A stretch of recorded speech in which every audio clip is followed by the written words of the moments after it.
Isis Unveiled, a master key to the mysteries of ancient and modern science and theology by H.P. Blavatsky, corresponding secretary of the Theosophical Society. Ceci est un livre de bonne foi.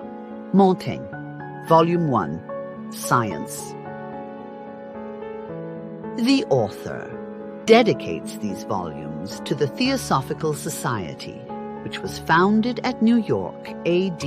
1875, to study the subjects on which they treat.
Before the Veil.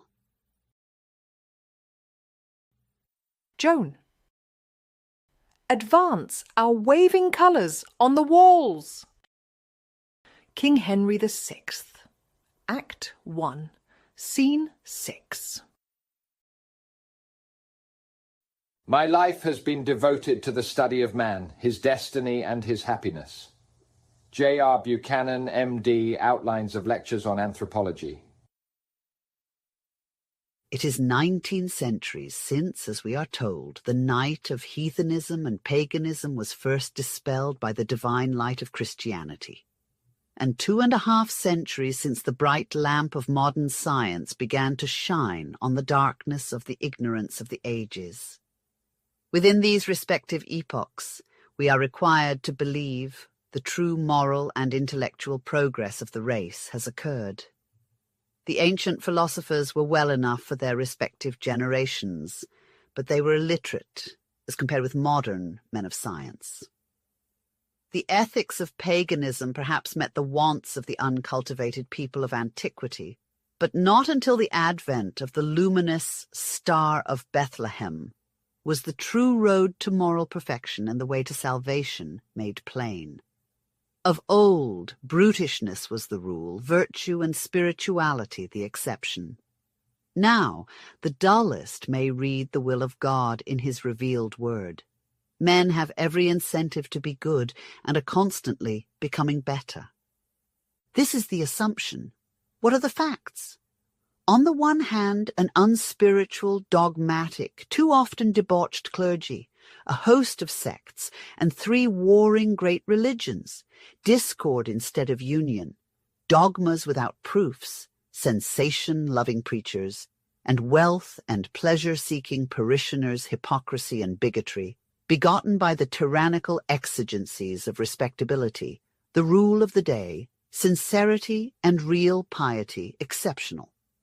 On the other hand, scientific hypotheses built on sand, no accord upon a single question, rancorous quarrels and jealousy, a general drift into materialism, a death grapple of science with theology for infallibility, a conflict of ages. At Rome, the self-styled seat of Christianity, the putative successor to the chair of Peter, is undermining social order with his invisible but omnipresent network of bigoted agents, and incites them to revolutionize Europe for his temporal as well as spiritual supremacy. We see him who calls himself the Vicar of Christ, fraternizing with the anti-Christian Moslem against another Christian nation, publicly invoking the blessing of God upon the arms of those who have for centuries withstood, with fire and sword, the pretensions of his Christ to godhood. At Berlin, one of the great seats of learning, professors of modern exact sciences, turning their backs on the boasted results of enlightenment of the post-Galileonian period, are quietly snuffing out the candle of the great Florentine, seeking, in short, to prove the heliocentric system and even the Earth's rotation. But the dreams of deluded scientists, Newton, a visionary, and all past and present astronomers but clever calculators of unverifiable problems. Between these two conflicting titans, science and theology, is a bewildered public, fast losing all belief in man's personal immortality, in a deity of any kind, and rapidly descending to the level of a mere animal existence. Such is the picture of the hour, illumined by the bright noonday sun of this Christian and scientific era. Would it be strict justice to condemn to critical lapidation the most humble and modest of authors for entirely rejecting the authority of both these combatants? Are we not bound rather to take as the true aphorism of this century the declaration of Horace Greeley? I accept unreservedly the views of no man living or dead. Such, at all events, will be our motto, and we mean that principle to be our constant guide throughout this work. Among the many phenomenal outgrowths of our century, the strange creed of the so-called spiritualists has arisen amid the tottering ruins of self-styled revealed religions and materialistic philosophies. And yet it alone offers a possible last refuge of compromise between the two. That this unexpected ghost of pre-Christian days finds poor welcome from our sober and positive century is not surprising. Times have strangely changed.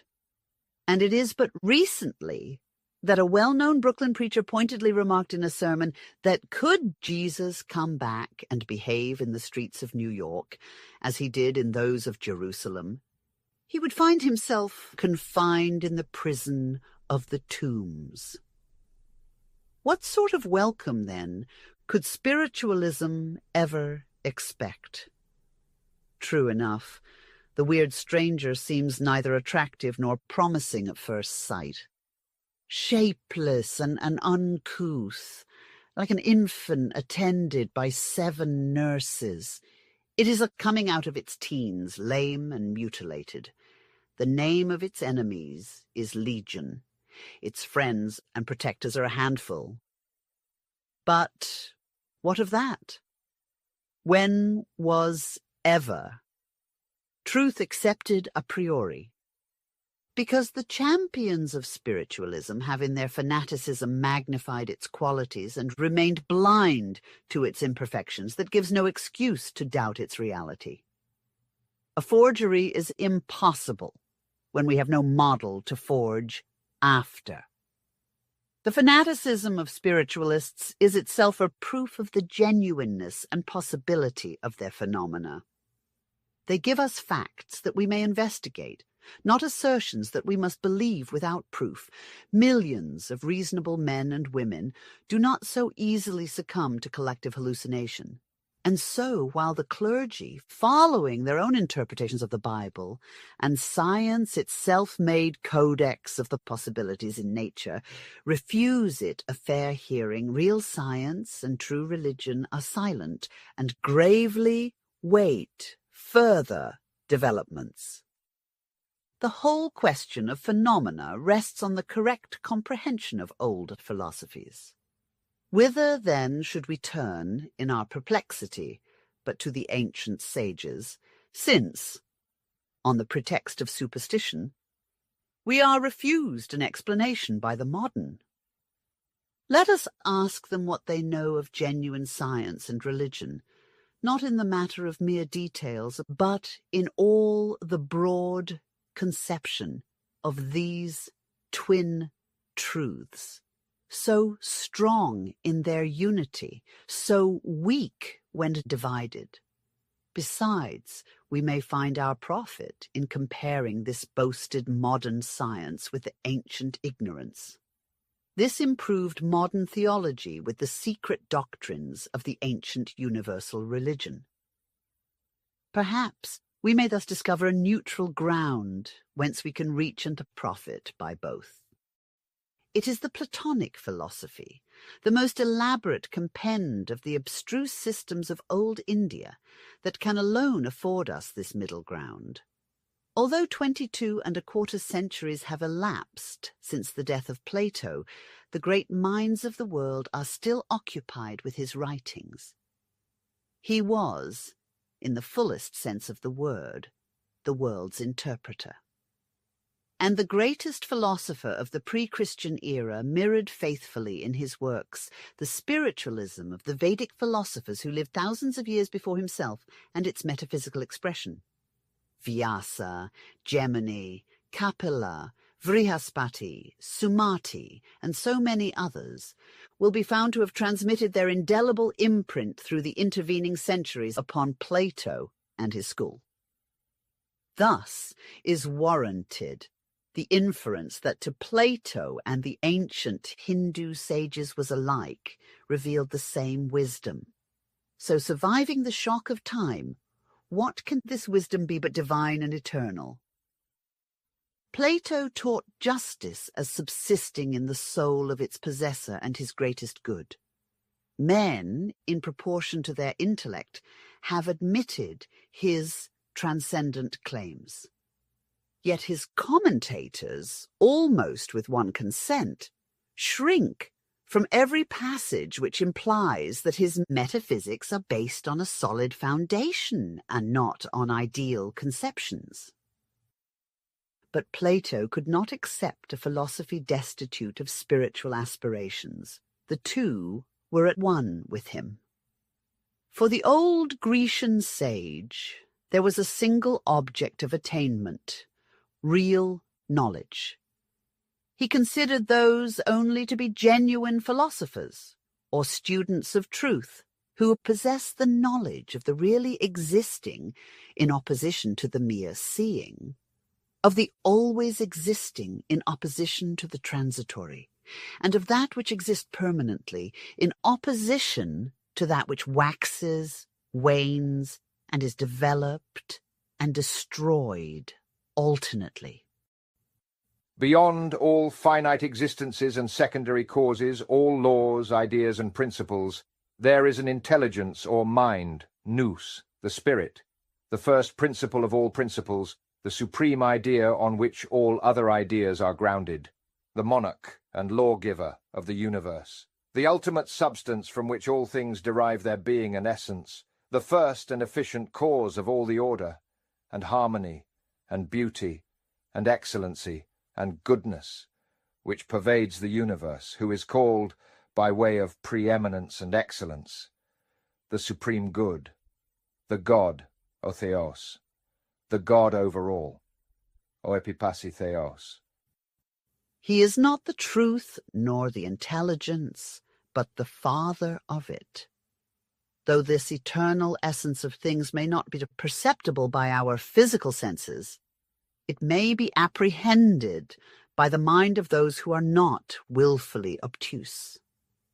To you, said Jesus to his elect disciples, it is given to know the mysteries of the kingdom of God, but to them, the plowings, it is not given.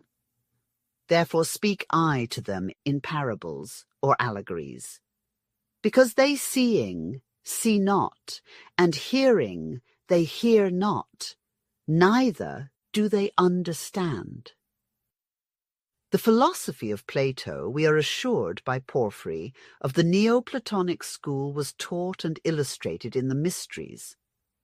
Many have questioned and even denied this, and Lobeck, in his Aglaophomus, has gone to the extreme of representing the sacred orgies as little more than an empty show to captivate the imagination, as though Athens and Greece would for 20 centuries and more have repaired every 5th year to Eleusis to witness a solemn religious farce.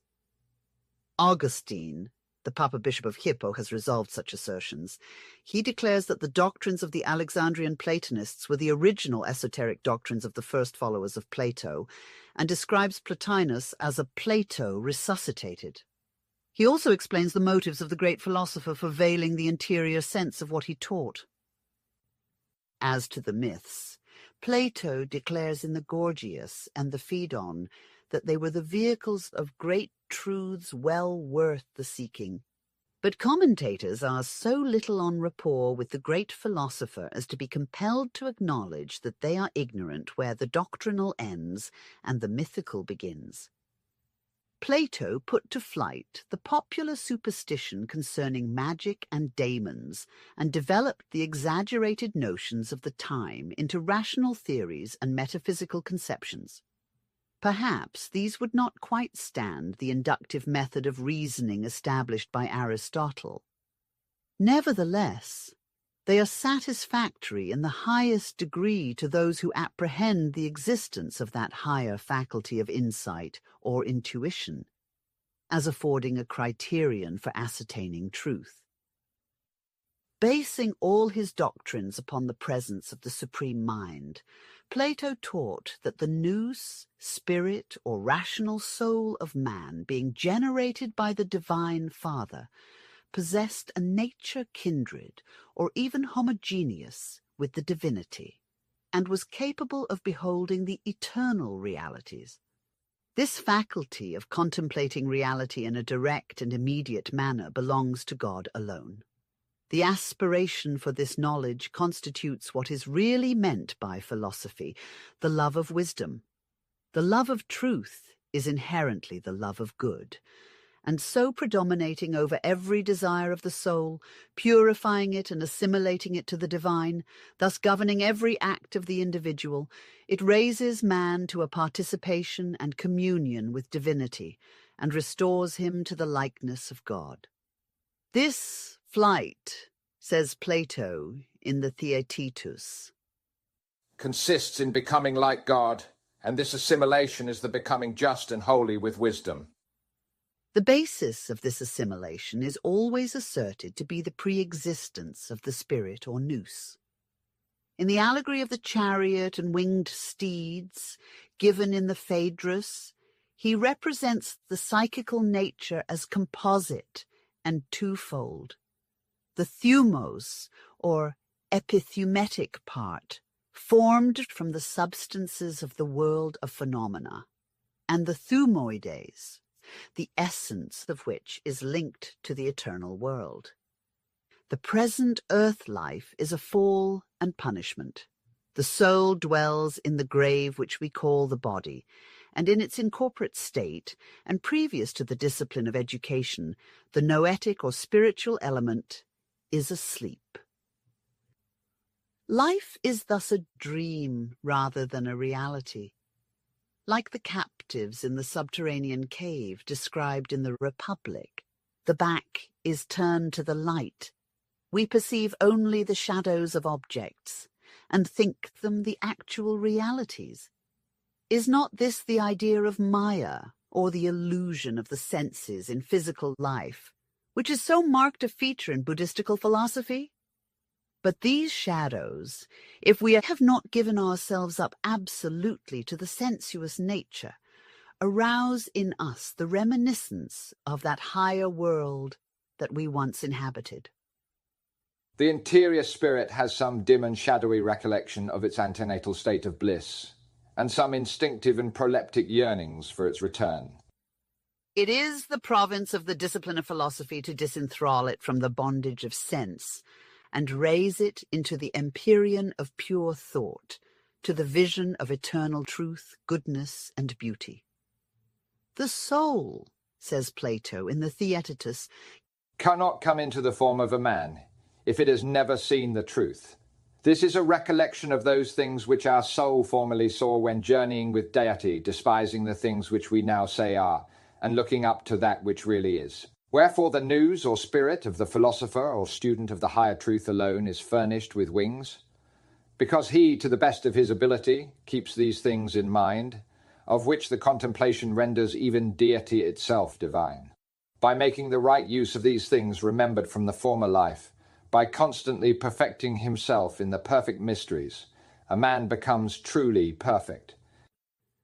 And initiate into the diviner wisdom. Hence we may understand why the sublimer scenes in the mysteries were always in the night. The life of the interior spirit is the death of the external nature, and the night of the physical world denotes the day of the spiritual. Dionysus, the night sun, is therefore worshipped rather than Helios, orb of day.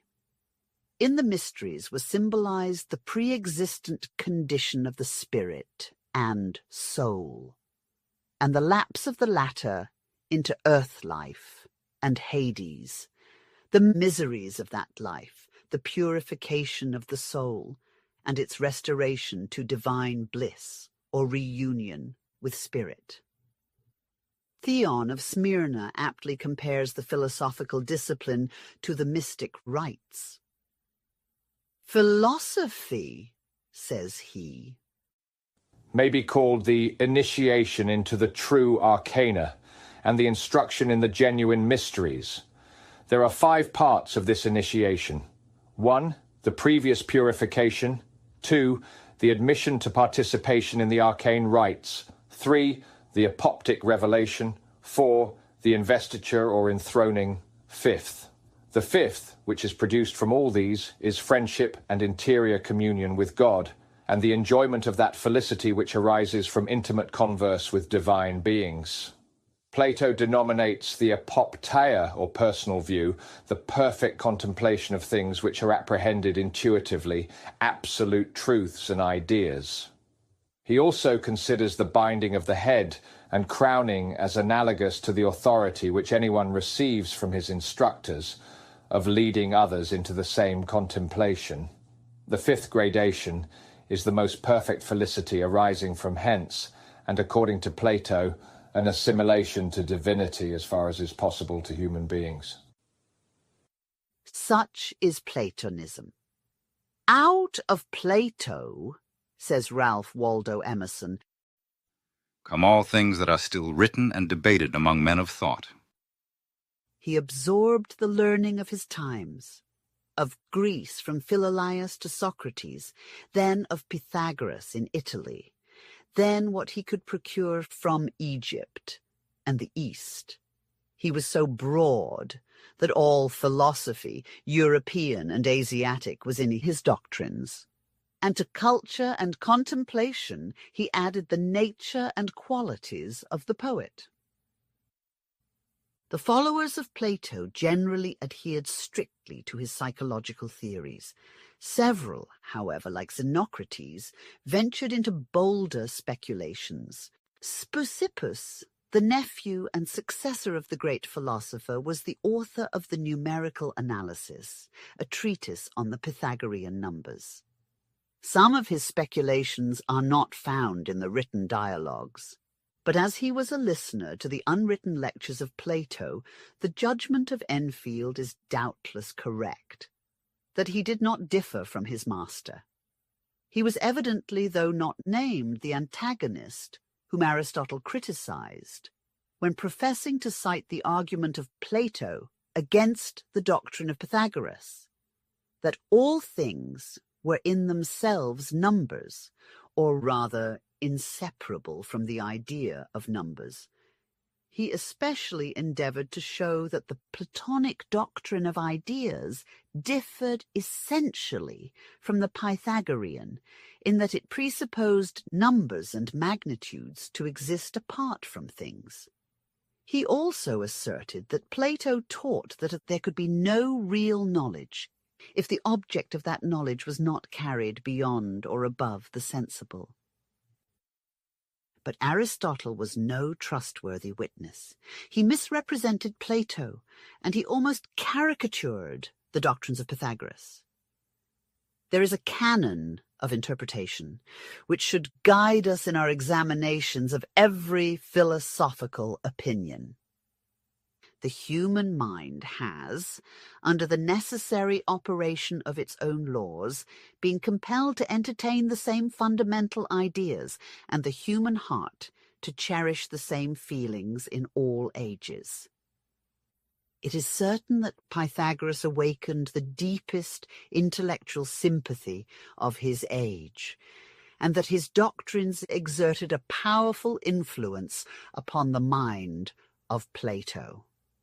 His cardinal idea was that there existed a permanent principle of unity beneath the forms, changes, and other phenomena of the universe. Aristotle asserted that he taught that numbers are the first principles of all entities. Ritter has expressed the opinion that the formula of Pythagoras should be taken symbolically, which is doubtless correct. Aristotle goes on to associate these numbers with the forms and ideas of Plato. He even declares that Plato said, "Forms are numbers," and that ideas are substantial existences, real beings. Yet Plato did not so teach. He declared that the final cause was the supreme goodness, to Agathon. Ideas are objects of pure conception for the human reason, and they are attributes of the divine reason. Nor did he ever say that forms are numbers. What he did say may be found in the Timaeus, God formed things as they first arose according to forms and numbers. It is recognized by modern science that all the higher laws of nature assume the form of quantitative statement. This is perhaps a fuller elaboration or more explicit affirmation of the Pythagorean doctrine. Numbers were regarded as the best representations of the laws of harmony which pervade the cosmos. We know, too, that in chemistry, the doctrine of atoms and the laws of combination are actually, and, as it were, arbitrarily defined by numbers, as Mr. W. Archer Butler has expressed it. The world is then, through all its departments, a living arithmetic in its development, a realized geometry in its repose. The key to the Pythagorean dogmas is the general formula of unity in multiplicity, the one evolving the many and pervading the many. This is the ancient doctrine of emanation in few words. Even the Apostle Paul accepted it as true. Ex avtou, kediavtou, keis avtonta. Out of him, and through him, and in him, all things are. This, as we can see by the following quotation, is purely Hindu and Brahmanical. When the dissolution, pralaya, had arrived at its term, the great being, Para-Atma or Para-Purusha, the Lord existing through himself, out of whom and through whom all things were, and are and will be, resolved to emanate from his own substance the various creatures. Manva Dharmasastra, Book 1, Shlokas 6 and 7. The mystic, decad 1 plus 2 plus 3 plus 4 equals 10, is a way of expressing this idea. The one is God, the two, matter. The three, combining monad and duad, and partaking of the nature of both, is the phenomenal world. The tetrad, or form of perfection, expresses the emptiness of all. And the decad, or sum of all, involves the entire cosmos. The universe is the combination of 1,000 elements, and yet the expression of a single spirit, a chaos to the sense, a cosmos to the reason. The whole of this combination of the progression of numbers in the idea of creation is Hindu. The being existing through himself, Swayambhu or Swayambhuva, as he is called by some, is one. He emanates from himself, the creative faculty, Brahma or Purusha, the divine male, and the one becomes two. Out of this duad, union of the purely intellectual principle with the principle of matter, evolves a third, which is Viraj, the phenomenal world. It is out of this invisible and incomprehensible trinity, the Brahmanic trimurti, that evolves the second triad, which represents the three faculties, the creative, the conservative, and the transforming. These are typified by Brahma, Vishnu, and Siva, but are again and ever blended into one. Unity, Brahma, or as the Vedas called him, Tridandi, is the god triply manifested, which gave rise to the symbolical Aum, or the abbreviated Trimurti. It is but under this trinity, ever active and tangible to all our senses, that the invisible and unknown Monas can manifest itself to the world of mortals.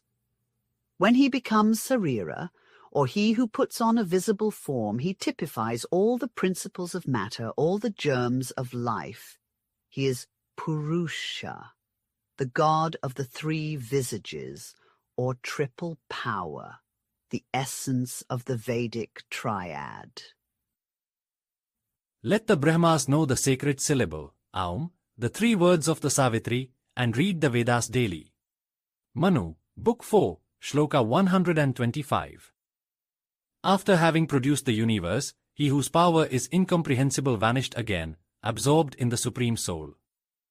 Having retired into the primitive darkness, the Great Soul remains within the unknown, and is void of all form. When having again reunited the subtle elementary principles, it introduces itself into either a vegetable or animal seed, it assumes at each a new form. It is thus that, by an alternative waking and rest, the immutable being causes to revive and die eternally all the existing creatures, active and inert. Manu, Book 1, Shloka 50, and others.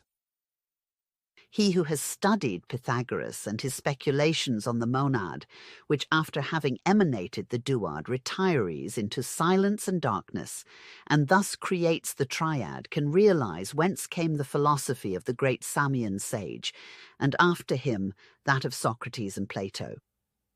Speusippus seems to have taught that the psychical or thumetic soul was immortal as well as the spirit or rational soul, and further on we will show his reasons.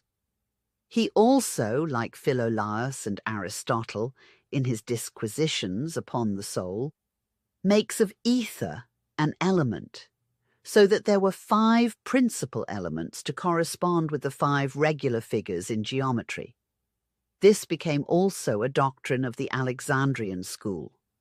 Indeed, there was much in the doctrines of the Philolathians which did not appear in the works of the older Platonists, but was doubtless taught in substance by the philosopher himself, but with his usual reticence was not committed to writing as being too arcane for promiscuous publication. Speusippus and Xenocrates after him held, like their great master, that the anima mundi, or world soul, was not the deity, but a manifestation. Those philosophers never conceived of the One as an animate nature.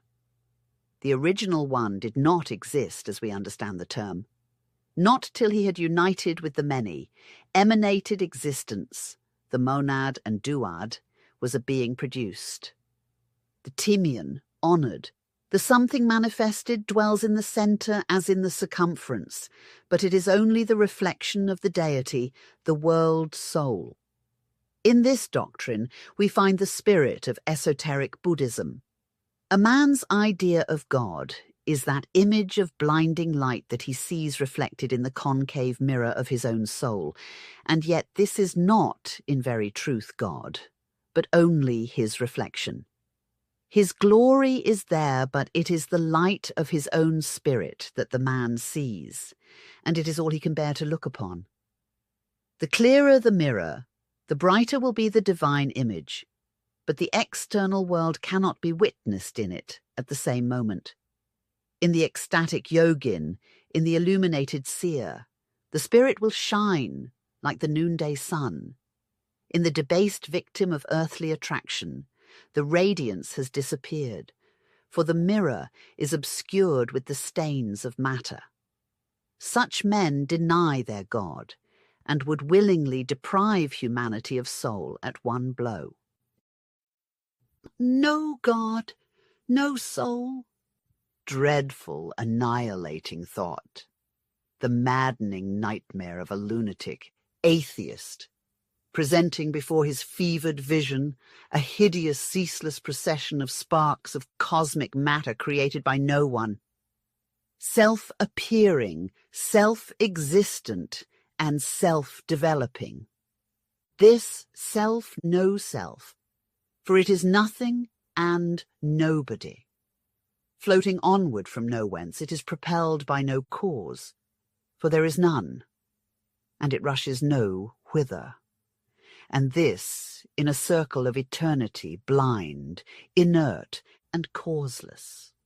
What is even the erroneous conception of the Buddhistic nirvana in comparison? The nirvana is preceded by numberless spiritual transformations and metempsychoses, during which the entity loses not for a second the sense of its own individuality, and which may last for millions of ages before the final no-thing is reached. Though some have considered Speusippus as inferior to Aristotle, the world is nevertheless indebted to him for defining and expounding many things that Plato had left obscure in his doctrine of the sensible and ideal. His maxim was, "The immaterial is known by means of scientific thought, the material by scientific perception." Xenocrates expounded many of the unwritten theories and teachings of his master. He too held the Pythagorean doctrine and his system of numerals and mathematics in the highest estimation. Recognizing but 3 degrees of knowledge, thought, perception, and envisagement, or knowledge by intuition, he made the former busy itself with all that which is beyond the heavens. Perception with things in the heavens, intuition with the heavens themselves. We find again these theories, and nearly in the same language in the Manava Dharma Sastra, when speaking of the creation of man. He, the Supreme, drew from his own essence the immortal breath which perisheth not in the being, and to this soul of the being he gave the ahankara, conscience of the ego, sovereign guide. Then he gave to that soul of the being, man, the intellect formed of the 3 qualities, and the 5 organs of the outward perception. These 3 qualities are intelligence, conscience, and will, answering to the thought, perception, and envisagement of Xenocrates. The relation of numbers to ideas was developed by him further than by Speusippus, and he surpassed Plato in his definition of the doctrine of indivisible magnitudes. Reducing them to their ideal primary elements, he demonstrated that every figure and form originated out of the smallest indivisible line. That Xenocrates held the same theories as Plato in relation to the human soul, supposed to be a number, is evident, though Aristotle contradicts this like every other teaching of this philosopher. This is conclusive evidence that many of Plato's doctrines were delivered orally, even were it shown that Xenocrates, and not Plato, was the first to originate the theory of indivisible magnitudes. He derives the soul from the first duad, and calls it a self-moved number. Theophrastus remarks that he extended and elucidated this soul theory more than any other Platonist.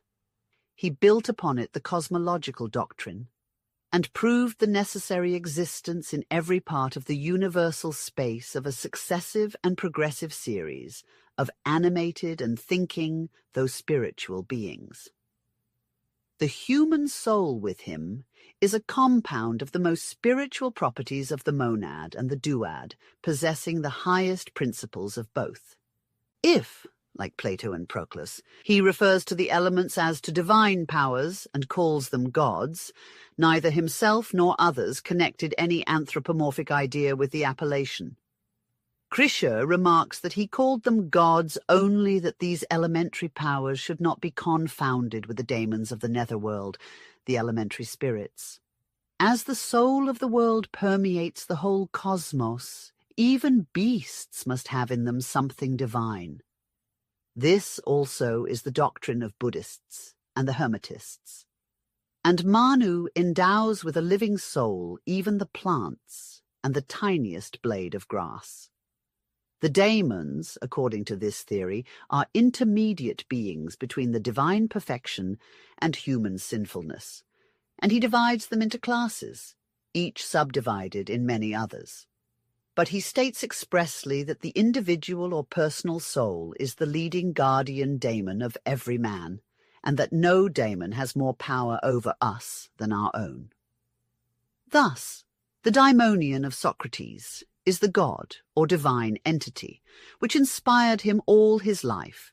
It depends on man either to open or close his perceptions to the divine voice. Like Speusippus, he ascribed immortality to the psyche, psychical body, or irrational soul. But some Hermetic philosophers have taught that the soul has a separate continued existence only so long as in its passage through the spheres any material or earthly particles remain incorporated in it, and that when absolutely purified the latter are annihilated, and the quintessence of the soul alone becomes blended with its divine spirit, the rational, and the two are thenceforth one. Zeller states that Xenocrates forbade the eating of animal food, not because he saw in beasts something akin to man, as he ascribed to them a dim consciousness of God, but for the opposite reason, lest the irrationality of animal souls might thereby gain a certain influence over us. But we believe that it was rather because, like Pythagoras, he had had the Hindu sages for his masters and models. Cicero depicted Xenocrates utterly despising everything except the highest virtue, and describes the stainlessness and severe austerity of his character. To free ourselves from the subjection of sensuous existence, to conquer the titanic elements in our terrestrial nature through the divine one, is our problem. Zeller makes him say, Purity, even in the secret longings of our heart, is the greatest duty, and only philosophy and the initiation into the mysteries help toward the attainment of this object. Crantor, another philosopher associated with the earliest days of Plato's Academy, conceived the human soul as formed out of the primary substance of all things, the monad or one, and the duad or the two. Plutarch speaks at length of this philosopher, who, like his master, believed in souls being distributed in earthly bodies as an exile and punishment. Heraclides, though some critics do not believe him to have strictly adhered to Plato's primal philosophy, taught the same ethics. Zeller presents him to us imparting, like Hiketas and Ekphantos, the Pythagorean doctrine of the diurnal rotation of the earth and the immobility of the fixed stars, but adds that he was ignorant of the annual revolution of the earth around the sun, and of the heliocentric system. But we have good evidence that the latter system was taught in the Mysteries, and that Socrates died for atheism, i.e., for divulging this sacred knowledge. Heraclides adopted fully the Pythagorean and Platonic views of the human soul, its faculties and its capabilities. He describes it as a luminous, highly ethereal essence. He affirms that souls inhabit the Milky Way before descending into generation or sublunary existence. His daemons or spirits are airy and vaporous bodies.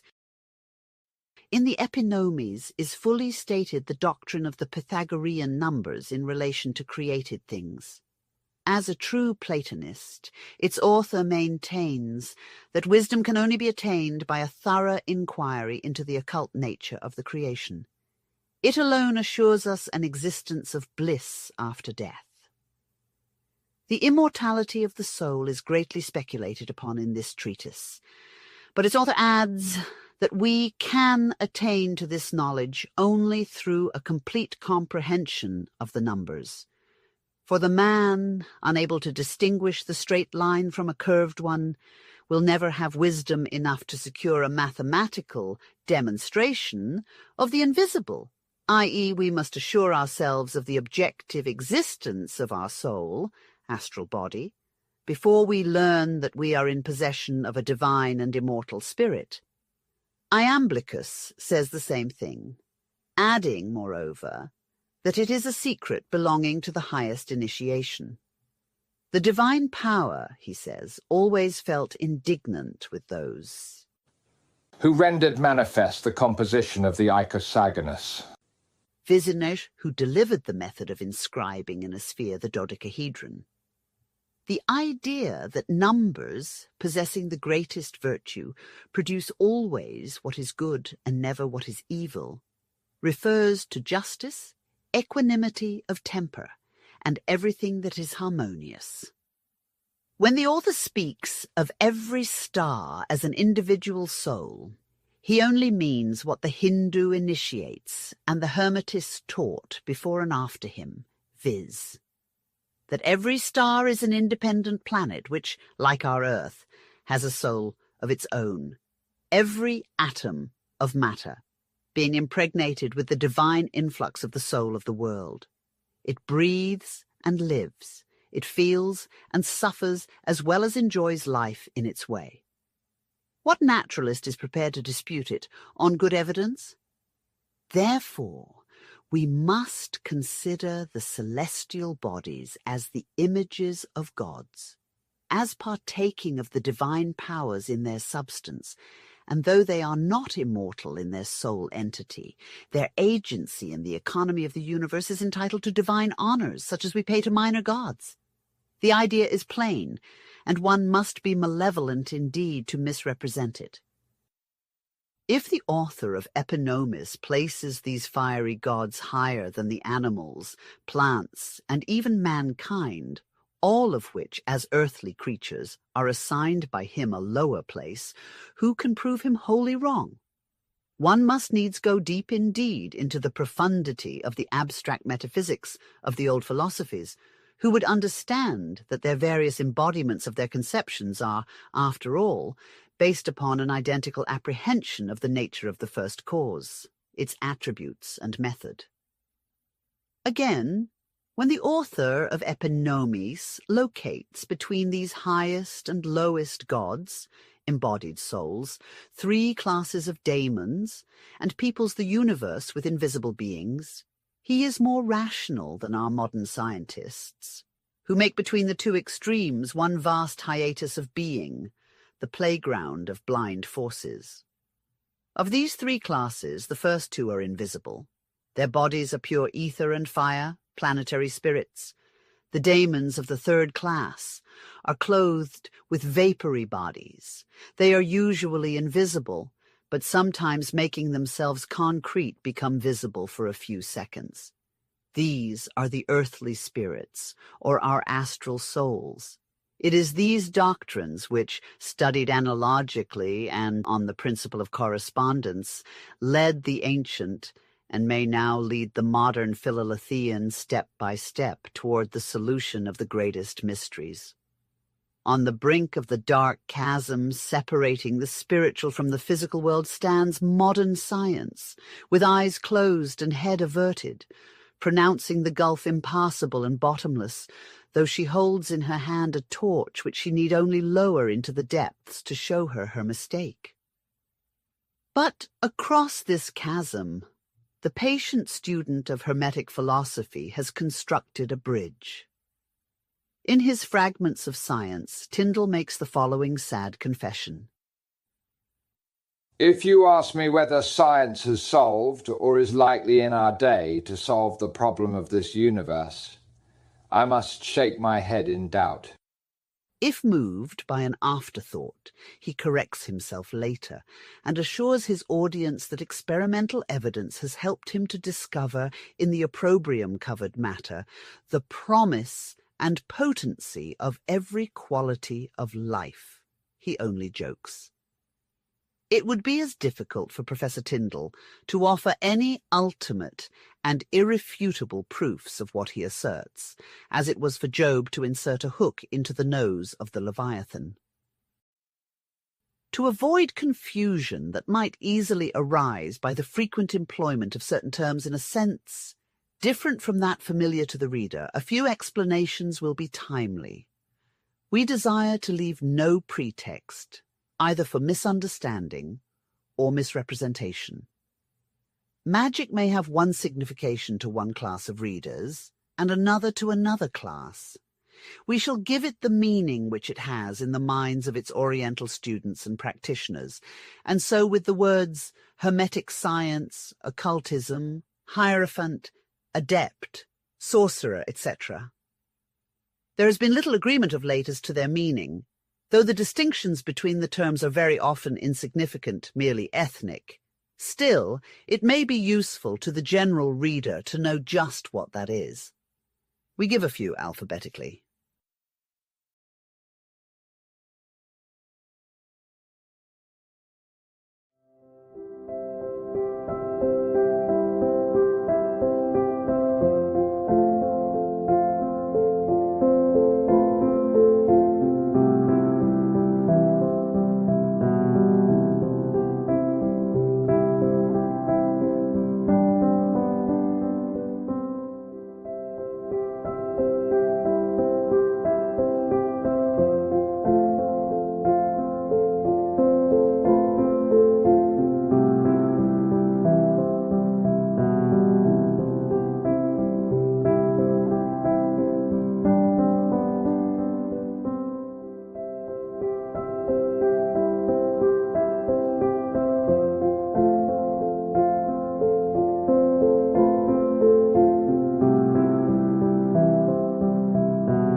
Etherobacy is the Greek name for walking or being lifted in the air, levitation so-called among modern spiritualists.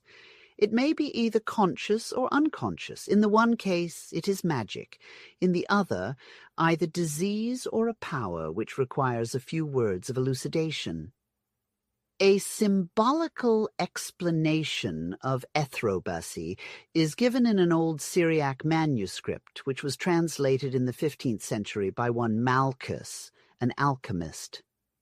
In connection with the case of Simon Magus, one passage reads thus. Simon, laying his face upon the ground, whispered in her ear, O Mother Earth, give me, I pray thee, some of thy breath, and I will give thee mine. Let me loose, O Mother, that I may carry thy words to the stars, and I will return faithfully to thee after a while. And the earth, strengthening her status, none to her detriment, sent her genius to breathe of her breath on Simon, while he breathed on her. And the stars rejoiced to be visited by the Mighty One. The starting point here is the recognized electrochemical principle that bodies similarly electrified repel each other, while those differently electrified mutually attract. The most elementary knowledge of chemistry, as says Professor Cook, shows that while radicals of opposite natures combine most eagerly together, two metals or two closely allied metalloids show but little affinity for each other. The Earth is a magnetic body. In fact, as some scientists have found, it is one vast magnet, as Paracelsus affirmed some 300 years ago. It is charged with one form of electricity, let us call it positive, which it evolves continuously by spontaneous action in its interior or center of motion. Human bodies, in common with all other forms of matter, are charged with the opposite form of electricity, negative. That is to say, organic or inorganic bodies, if left to themselves, will constantly and involuntarily charge themselves with and evolve the form of electricity opposed to that of the earth itself. Now, what is weight? Simply the attraction of the earth. Without the attractions of the earth, you would have no weight, says Professor Balfour Stewart. And if you had an earth twice as heavy as this, you would have double the attraction. How, then, can we get rid of this attraction? According to the electrical law above stated, there is an attraction between our planet and the organisms upon it, which holds them upon the surface of the ground. But the law of gravitation has been counteracted in many instances by levitations of persons and inanimate objects. How account for this? The condition of our physical systems, say the ergic philosophers, is largely dependent upon the action of our will. If well regulated, it can produce miracles, among others a change of this electrical polarity from negative to positive. The man's relations with the earth magnet would then become repellent, and gravity for him would have ceased to exist. It would then be as natural for him to rush into the air until the repellent force had exhausted itself as before it had been for him to remain upon the ground. The altitude of his levitation would be measured by his ability, greater or less, to charge his body with positive electricity. This control over the physical forces once obtained, alteration of his levity or gravity would be as easy as breathing. The study of nervous diseases has established that even in ordinary somnambulism, as well as in mesmerized somnambulists, the weight of the body seems to be diminished. Professor Purty mentions a somnambulist, Kohler, who when in the water could not sink, but floated. The seeress of Prévost rose to the surface of the bath and could not be kept seated in it. He speaks of Anna Fleischer, who being subject to epileptic fits was often seen by the superintendent to rise in the air, and was once in the presence of 2 trustworthy witnesses, 2 deans, and others, raised 2.5 yards from her bed in a horizontal position. The similar case of Margaret Rule is cited by Upham in his History of Salem Witchcraft. In ecstatic subjects, adds Professor Purty, the rising in the air occurs much more frequently than with somnambulists. We are so accustomed to consider gravitation as being a something absolute and unalterable, that the idea of a complete or partial rising in opposition to it seems inadmissible. Nevertheless, there are phenomena in which, by means of material forces, gravitation is overcome. In several diseases, as for instance nervous fever, the weight of the human body seems to be increased, but in all ecstatic conditions to be diminished, and there may likewise be other forces than material ones which can counteract this power. A Madrid journal, El Criterio Espiritista, of a recent date, reports the case of a young peasant girl near Santiago, which possesses a peculiar interest in this connection. 2 bars of magnetized iron held over her horizontally, 0.5 meter distant, were sufficient to suspend her body in the air. Were our physicians to experiment on such levitated subjects, it would be found that they are strongly charged with a similar form of electricity to that of the spot, which, according to the law of gravitation, ought to attract them, or rather prevent their levitation. And if some physical, nervous disorder, as well as spiritual ecstasy, produce unconsciously to the subject the same effects, it proves that if this force in nature were properly studied, it could be regulated at will. Alchemists, from Al and Chemi, fire, or the god and patriarch Calm also, the name of Egypt. The Rosicrucians of the Middle Ages, such as Robertus de Fluctibus, Robert Flood, Paracelsus, Thomas Vaughan, Eugenius Philalethes, Van Helmont, and others, were all alchemists, who sought for the hidden spirit in every inorganic matter. Some people, nay, the great majority, have accused alchemists of charlatanry and false pretending. Surely such men as Roger Bacon, Agrippa, Henry Cunrath, and the Arabian Geber, the first to introduce into Europe some of the secrets of chemistry, can hardly be treated as impostors, least of all as fools. Scientists who are reforming the science of physics upon the basis of the atomic theory of Democritus, as restated by John Dalton, conveniently forget that Democritus of Abdera was an alchemist, and that the mind that was capable of penetrating so far into the secret operations of nature in one direction must have had good reasons to study and become a Hermetic philosopher. Olaus Borrichias says that the cradle of alchemy is to be sought in the most distant times. Astral light, the same as the sidereal light of Paracelsus and other Hermetic philosophers. Physically, it is the ether of modern science. Metaphysically, and in its spiritual or occult sense, ether is a great deal more than is often imagined. In occult physics and alchemy, it is well demonstrated to enclose within its shoreless waves not only Mr. Tyndall's promise and potency of every quality of life, but also the realization of the potency of every quality of spirit.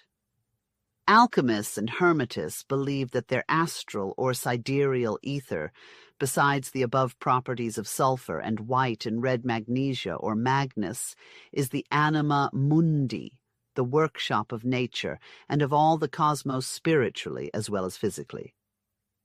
The Grand Magisterium asserts itself in the phenomenon of mesmerism, in the levitation of human and inert objects, and may be called the ether from its spiritual aspect.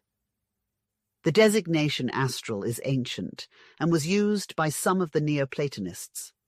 Porphyry describes the celestial body, which is always joined with the soul, as immortal, luminous, and star-like.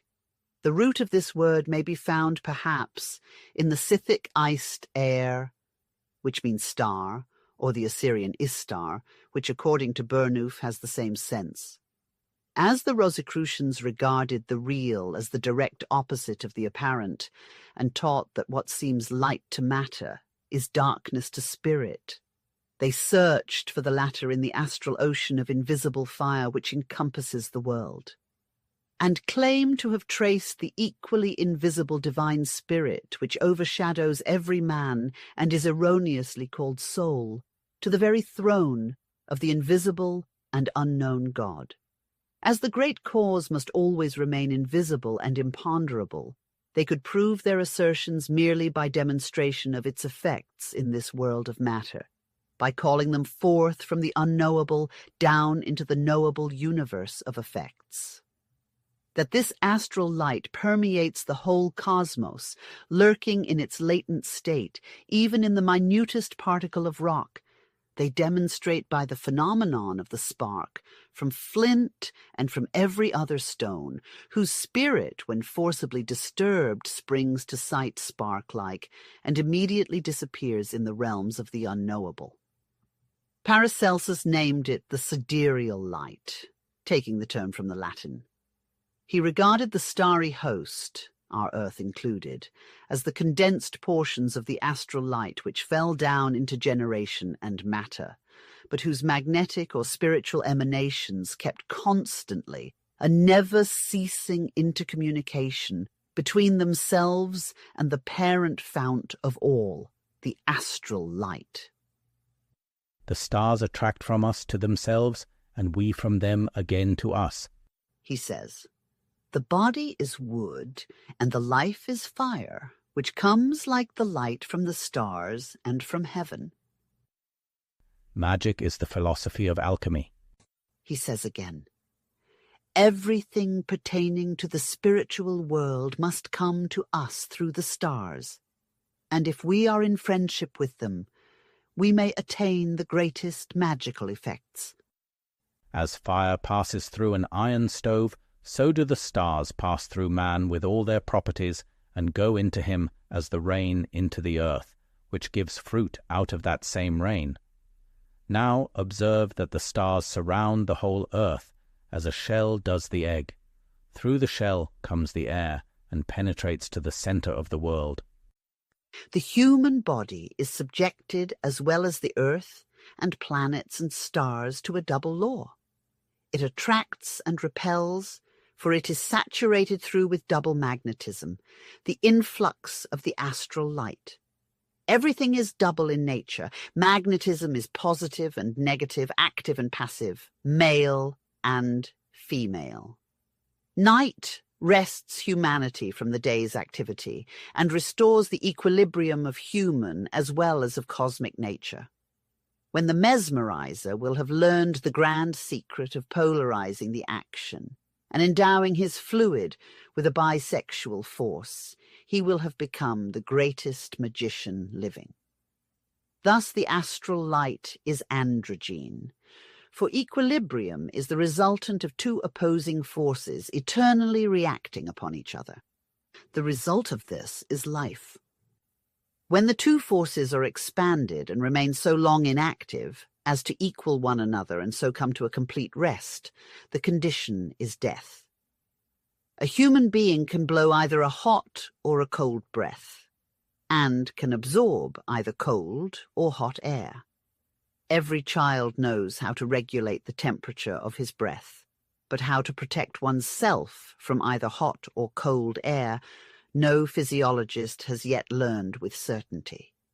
The astral light alone, as the chief agent in magic, can discover to us all secrets of nature. The astral light is identical with the Hindu akasa, a word which we will now explain. Akasa, literally, the word means in Sanskrit sky, but in its mystic sense, it signifies the invisible sky, or, as the Brahmins term it in the Soma sacrifice, the Gyotishtoma, Agnishtoma, the god Akasa, or god sky. The language of the Vedas shows that the Hindus of 50 centuries ago ascribed to it the same properties as do the Tibetan lamas of the present day. That they regarded it as the source of life, the reservoir of all energy, and the propeller of every change of matter. In its latent state, it tallies exactly with our idea of the universal ether. In its active state, it became the Akasa, the all-directing and omnipotent God. In the Brahmanical sacrificial mysteries, it plays the part of Sadasya, or superintendent, over the magical effects of the religious performance, and it had its own appointed hotar, or priest, who took its name. In India, as in other countries in ancient times, the priests are the representatives on earth of different gods, each taking the name of the deity in whose name he acts. The Akasa is the indispensable agent of every kritya, magical performance, either religious or profane. The Brahmanical expression, to stir up the Brahma. Brahmajinvati means to stir up the power which lies latent at the bottom of every such magical operation, for the Vedic sacrifices are but ceremonial magic. This power is the Akasa, or the occult electricity, the alkahest of the alchemists in one sense, or the universal solvent, the same anima mundi as the astral light. At the moment of the sacrifice, the latter becomes imbued with the spirit of Brahma, and so, for the time being, is Brahma himself. This is the evident origin of the Christian dogma of transubstantiation. As to the most general effects of the Akasa, the author of one of the most modern works on the occult philosophy, Art Magic, gives for the first time to the world a most intelligible and interesting explanation of the Akasa in connection with the phenomena attributed to its influence by the fakirs and lamas. Anthropology, the science of man, embracing, among other things, physiology, or that branch of natural science which discloses the mysteries of the organs and their functions in men, animals, and plants, and also and especially psychology, or the great, and in our days, so neglected science of the soul, both as an entity distinct from the spirit and in its relations with the spirit and body. In modern science, Psychology relates only or principally to conditions of the nervous system, and almost absolutely ignores the psychical essence and nature. Physicians denominate the science of insanity psychology and name the lunatic chair in medical colleges by that designation. Chaldeans, or Kasdim. At first a tribe, then a caste of learned Kabbalists. They were the savants, the Magians of Babylonia, astrologers and diviners. The famous Hillel, the precursor of Jesus in philosophy and in ethics, was a Chaldean. Frank in his Kabbalah points to the close resemblance of the secret doctrine found in the Avesta and the religious metaphysics of the Chaldees. Dactyls, dactylos, a finger, a name given to the priests attached to the worship of Cybele, Cybele. Some archaeologists derive the name from dactylos, finger, because they were 10, the same in number as the fingers of the hand. But we do not believe the latter hypothesis is the correct one.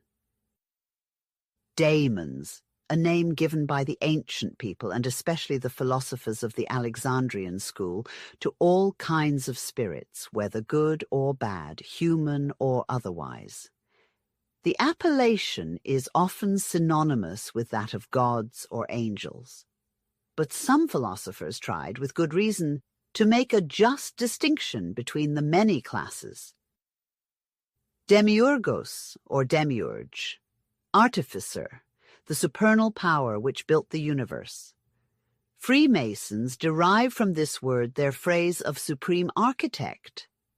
The chief magistrates of certain Greek cities bore the title. Dervishes, or the whirling charmers as they are called. Apart from the austerities of life, prayer and contemplation, the Mahometan devotee presents but little similarity with the Hindu fakir. The latter may become a sannyasi or saint and holy mendicant. The former will never reach beyond his second class of occult manifestations. The dervish may also be a strong mesmerizer, but he will never voluntarily submit to the abominable and almost incredible self-punishment which the fakir invents for himself with an ever-increasing avidity, until nature succumbs and he dies in slow and excruciating tortures. The most dreadful operations, such as flaying the limbs alive, cutting off the toes, feet, and legs, tearing out the eyes, and causing oneself to be buried alive up to the chin in the earth, and passing whole months in this posture, seem child's play to them. One of the most common tortures is that of Chidi Parvati. It consists in suspending the fakir to one of the mobile arms of a kind of gallows to be seen in the vicinity of many of the temples. At the end of each of these arms is fixed a pulley over which passes a rope, terminated by an iron hook. This hook is inserted into the bare back of the fakir, who, inundating the soil with blood, is hoisted up in the air and then whirled round the gallows. From the first moment of this cruel operation until he is either unhooked or the flesh of his back tears out under the weight of the body and the fakir is hurled down on the heads of the crowd, not a muscle of his face will move. He remains calm and serious and as composed as if taking a refreshing bath. The fakir will laugh to scorn every imaginable torture, persuaded that the more his outer body is mortified, the brighter and holier becomes his inner spiritual body. But the dervish, neither in India nor in other Mahometan lands, will ever submit to such operations. Druids, a sacerdotal caste which flourished in Britain and Gaul. Elemental spirits. The creatures evolved in the 4 kingdoms of earth, air, fire, and water, and called by the Kabbalists gnomes, sylphs, salamanders, and undines. They may be termed the forces of nature, and will either operate effects as the servile agents of general law, or may be employed by the disembodied spirits, whether pure or impure, and by living adepts of magic and sorcery to produce desired phenomenal results. Such beings never become men. Under the general designation of fairies and fays, these spirits of the elements appear in the myth, fable, tradition, or poetry of all nations, ancient and modern. Their names are Legion, Peris, Devs, Jinns, Sylvans, Satyrs, Fauns, Elves, Dwarfs, Trolls, Norns, Nisses, Kobolds, Brownies, Necks, Stromkarls, Undines, Nixies, Salamanders, Goblins, Ponkies, Banshees, Kelpies, Pixies, Moss People, Good Neighbours, Wild Women, Men of Peace, White Ladies, and many more. They have been seen, feared, blessed, banned, and invoked in every quarter of the globe and in every age. Shall we then concede that all who have met them were hallucinated? These elementals are the principal agents of disembodied but never visible spiritus at seances, and the producers of all the phenomena except the subjective. Elementary spirits, properly, the disembodied souls of the depraved, these souls having at some time prior to death separated from themselves their divine spirits, and so lost their chance for immortality. Eliphas Levi and some other Kabbalists make little distinction between elementary spirits who have been men and those beings which people the elements and are the blind forces of nature.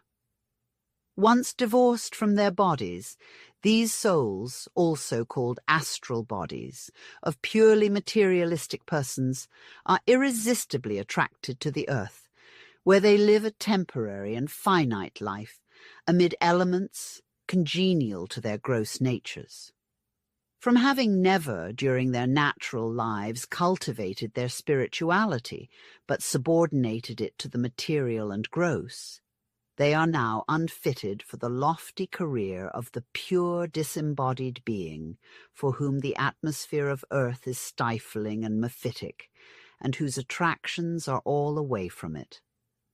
After a more or less prolonged period of time, these material souls will begin to disintegrate, and finally, like a column of mist, be dissolved, atom by atom, in the surrounding elements. Essenes. From Asa, a healer. A sect of Jews said by Pliny to have lived near the Dead Sea, per millia secularum, for thousands of ages. Some have supposed them to be extreme Pharisees, and others, which may be the true theory, the descendants of the Benim Nabim of the Bible, and think they were Kenites and Nazarites. They had many Buddhistic ideas and practices, and it's noteworthy that the priests of the Great Mother at Ephesus, Diana Bhavani with many breasts, were also so denominated.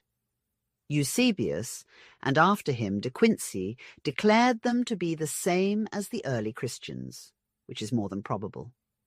The title brother used in the early church was Essenean. They were a fraternity, or a koinobion, or community like the early converts. It is noticeable that only the Sadducees, or Zadokites, the priest caste, and their partisans persecuted the Christians. The Pharisees were generally scholastic and mild, and often sided with the latter. James the Just was a Pharisee till his death, but Paul or Aher was esteemed a schismatic. Evolution, the development of higher orders of animals from the lower. Modern or so-called exact science holds but to a one-sided physical evolution, prudently avoiding and ignoring the higher or spiritual evolution, which would force our contemporaries to confess the superiority of the ancient philosophers and psychologists over themselves. The ancient sages, ascending to the unknowable, made their starting point from the first manifestation of the unseen, the unavoidable, and from a strict logical reasoning, the absolutely necessary creative being, the demiurgos of the universe. Evolution began with them from pure spirit, which, descending lower and lower down, assumed at last a visible and comprehensible form, and became matter. Arrived at this point, they speculated in the Darwinian method, but on a far more large and comprehensive basis. In the Rig Veda Samhita, the oldest book of the world, to which even our most prudent Indiologists and Sanskrit scholars assign an antiquity of between 2,000 and 3,000 years BC, in the first book, Hymns to the Maruts, it is said, Not being and being are in the highest heaven, in the birthplace of Daksha, in the lap of Aditi, Mandala 1, Sukta 166. In the first age of the gods, being, the comprehensible deity, was born from not being, whom no intellect can comprehend. After it were born the regions, the invisible, from them Uttanapda. From Uttanapad the earth was born, the regions, those that are visible, were born from the earth. Daksha was born of Aditi, and Aditi from Daksha, Ibid. Aditi is the infinite, and Daksha is Daksha Pitara, literally meaning the father of gods, but understood by Max Müller and Roth to mean the fathers of strength, preserving, possessing, granting faculties. Therefore, it is easy to see that Daksha, born of Aditi, and Aditi from Daksha, means what the moderns understand by correlation of forces, the more so as we find in this passage, translated by Professor Müller. I place Agni, the source of all beings, the father of strength, 3:27, 2. A clear and identical idea which prevailed so much in the doctrines of the Zoroastrians, the Magians, and the medieval fire philosophers. Agni is god of fire, of the spiritual ether, the very substance of the divine essence of the invisible God present in every atom of his creation, and called by the Rosicrucians the celestial fire. If we only carefully compare the verses from this mandala, one of which runs thus, The sky is your father, the earth your mother, Soma your brother, Aditi your sister. 191, 6. with the inscription on the Smaragdine tablet of Hermes, we will find the same substratum of metaphysical philosophy, the identical doctrines. As all things were produced by the mediation of one being, so all things were produced from this one thing by adaptation. Its father is the sun, its mother is the moon, etc. Separate the earth from the fire, the subtile from the gross. What I had to say about the operation of the sun is completed. Smaragdine tablet. Professor Max Müller sees in this mandala, at last, something like a theogony, though full of contradictions.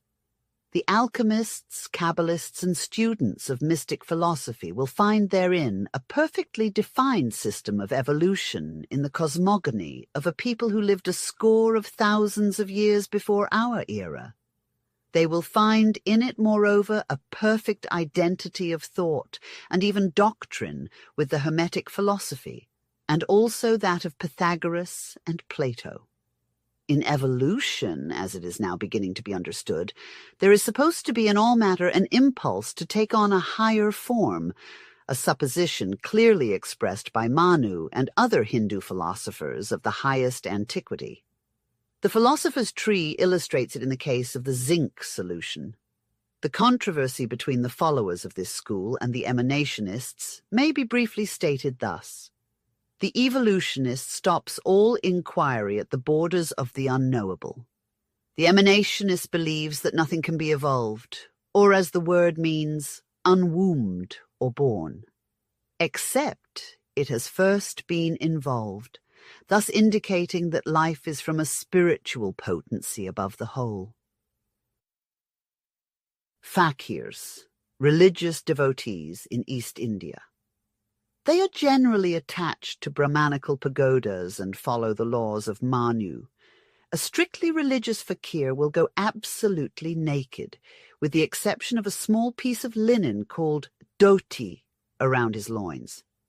They wear their hair long, and it serves them as a pocket, as they stick in it various objects, such as a pipe, a small flute called vaguda, the sounds of which throw the serpents into a cataleptic torpor, and sometimes their bamboo stick about 1 foot long, with the 7 mystical knots on it. This magical stick, or rather rod, the fakir receives from his guru on the day of his initiation, together with the 3 mantrams which are communicated to him mouth to ear. No fakir will be seen without this powerful adjunct of his calling. It is, as they all claim, the divining rod, the cause of every occult phenomenon produced by them. The Brahmanical fakir is entirely distinct from the Mussulman Menkand of India, also called fakirs, in some parts of the British territory.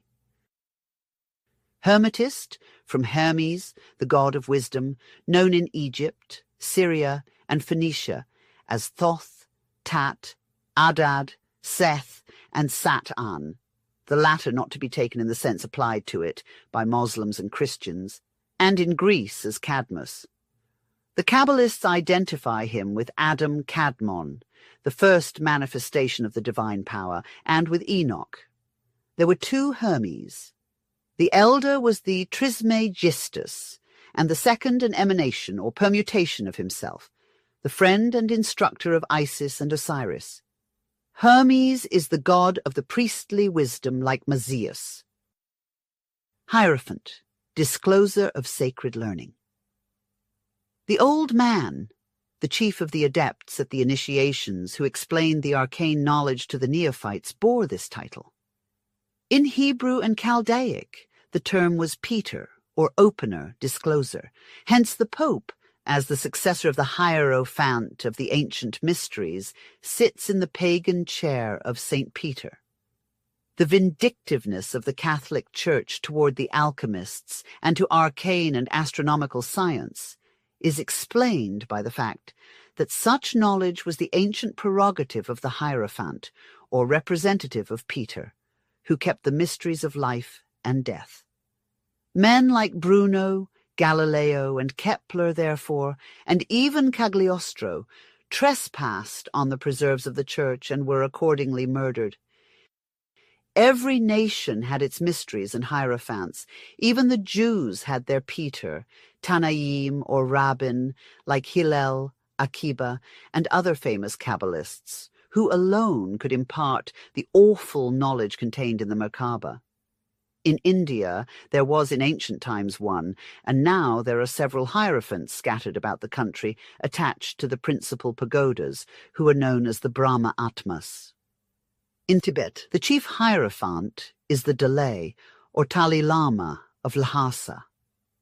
Among Christian nations, the Catholics alone have preserved this heathen custom in the person of their Pope, albeit they have sadly disfigured its majesty and the dignity of the sacred office. Initiates. In times of antiquity, those who had been initiated into the arcane knowledge taught by the hierophants of the mysteries, and in our modern days, those who have been initiated by the adepts of mystic lore into the mysterious knowledge, which, notwithstanding the lapse of ages, has yet a few real votaries on earth. Kabbalist, from KBLH, Kabbalah, an unwritten or oral tradition. The Kabbalist is a student of secret science, one who interprets the hidden meaning of the scriptures with the help of the symbolical Kabbalah, and explains the real one by these means. The Tanaim were the first Kabbalists among the Jews. They appeared at Jerusalem about the beginning of the 3rd century before the Christian era. The books of Ezekiel, Daniel, Henoch, and the revelation of St. John are purely Kabbalistical. This secret doctrine is identical with that of the Chaldeans, and includes at the same time much of the Persian wisdom, or magic. Lamas, Buddhist monks belonging to the Lamaic religion of Tibet, as for instance friars are the monks belonging to the Popish or Roman Catholic religion. Every Lama is subject to the Grand Tali Lama, the Buddhist Pope of Tibet, who holds his residence at Lhasa, and is a reincarnation of Buddha. Mage or Magian, from Mag or Maha. The word is the root of the word magician. The Maha Atma, the great soul or spirit in India, had its priests in the pre-Vedic times. The Magians were priests of the fire god. We find them among the Assyrians and Babylonians, as well as among the Persian fire worshippers.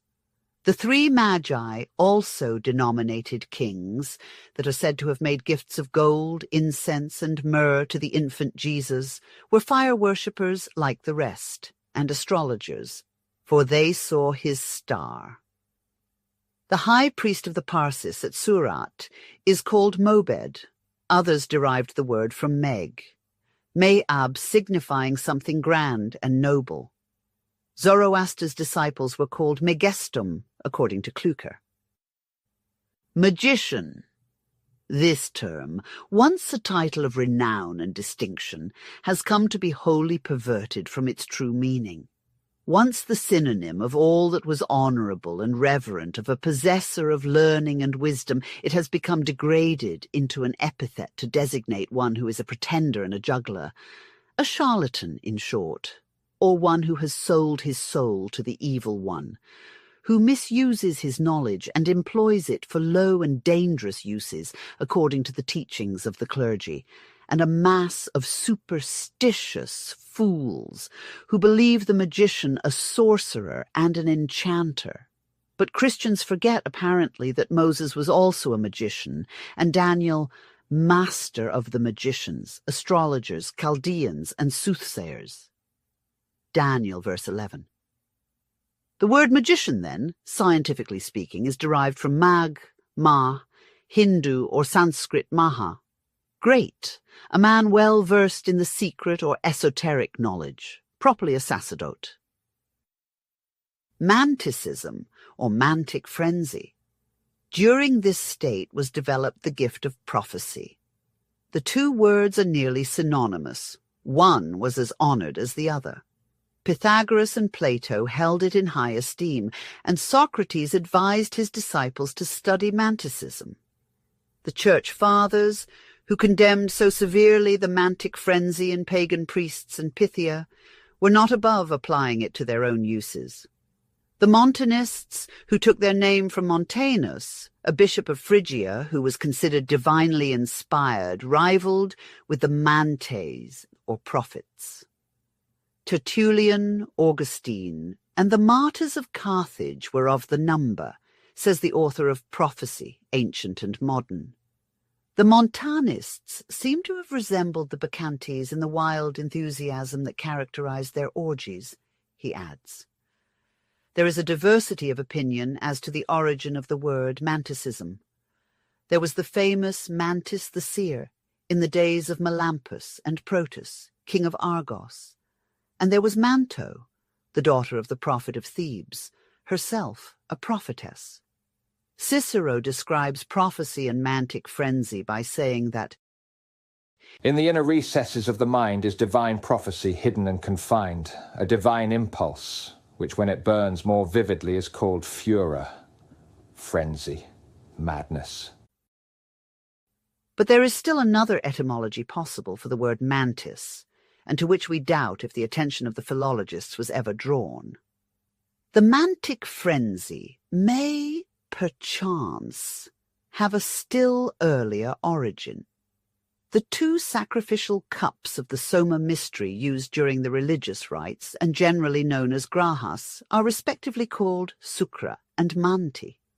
It is in the latter manti or manti cup that Brahma is said to be stirred up, while the initiate drinks, albeit sparingly, of this sacred Soma juice, the Brahma, or rather his spirit, personified by the god Soma, enters into the man and takes possession of him. Hence, ecstatic vision, clairvoyance, and the gift of prophecy. Both kinds of divination, the natural and the artificial, are aroused by the Soma. The Sukra cup awakens that which is given to every man by nature. It unites both spirit and soul, and these, from their own nature and essence, which are divine, have a foreknowledge of future things, as dreams, unexpected visions, and presentiments well prove.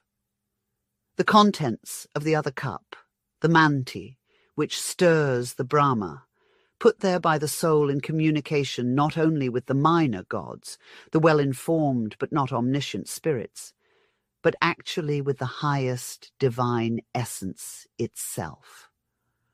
The soul receives a direct illumination from the presence of its God.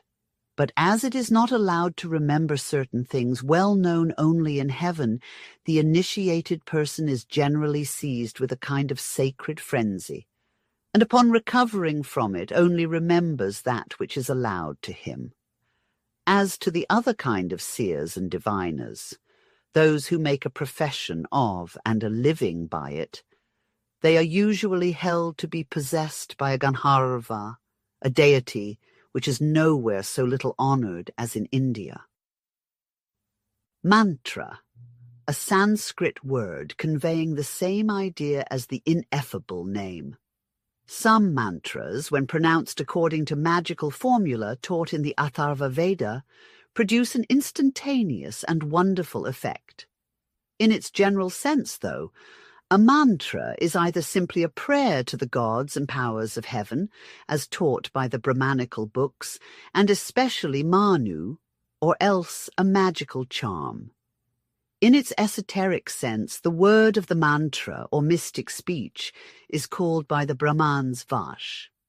It resides in the mantra, which literally means those parts of the sacred books which are considered as the Sruti, or direct divine revelation. Marabut, a Mahometan pilgrim who has been to Mecca, a saint after whose death his body is placed in an open sepulchre built on the surface like other buildings, but in the middle of the streets and public places of populated cities. Placed inside the small and only room of the tomb, and several such public sarcophagi of brick and mortar may be seen to this day in the streets and squares of Cairo, the devotion of the wayfarers keeps a lamp ever burning at his head.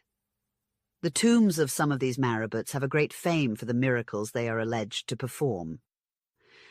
Materialization, a word employed by spiritualists to indicate the phenomenon of a spirit clothing himself with a material form.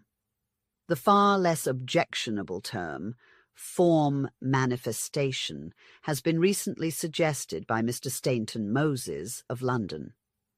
When the real nature of these apparitions is better comprehended, a still more appropriate name will doubtless be adopted. To call them materialized spirits is inadmissible, for they are not spirits, but animated portrait statues. Mazdines, from Ahura Mazda. See Spiegel's Yasna, 50. They were the ancient Persian nobles who worshipped Ormazd, and, rejecting images, inspired the Jews with the same horror for every concrete representation of the deity. They seem in Herodotus's time to have been superseded by the Magian religionists.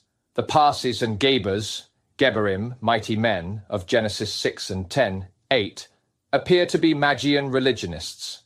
By a curious muddling of ideas, Zoroaster, zero, a circle, a sun or priest, Asta, Ishtar, or Astarte, in Aryan dialect a star, the title of the head of the Magians and fire worshippers, or Surya Ishtara, the sun worshipper, is often confounded in modern times with Zarathustra, the reputed Mazdian apostle, Zoroaster. Metempsychosis, the progress of the soul from one stage of existence to another, symbolized and vulgarly believed to be rebirths in animal bodies, a term generally misunderstood by every class of European and American society, including many scientists. The Kabbalistic axiom, a stone becomes a plant an animal a man a spirit, and a spirit a god, receives an explanation in Manu's Manavadharma Sastra and other Brahmanical books. Mysteries, Greek teletai or finishings, as analogous to teluteia or death.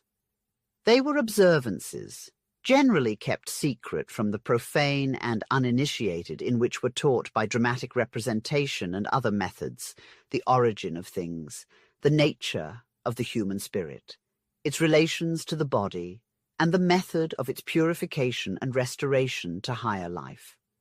Physical science, medicine, the laws of music, divination were all taught in the same manner. The Hippocratic Oath was but a mystic obligation. Hippocrates was a priest of Asclepios, some of whose writings chanced to become public.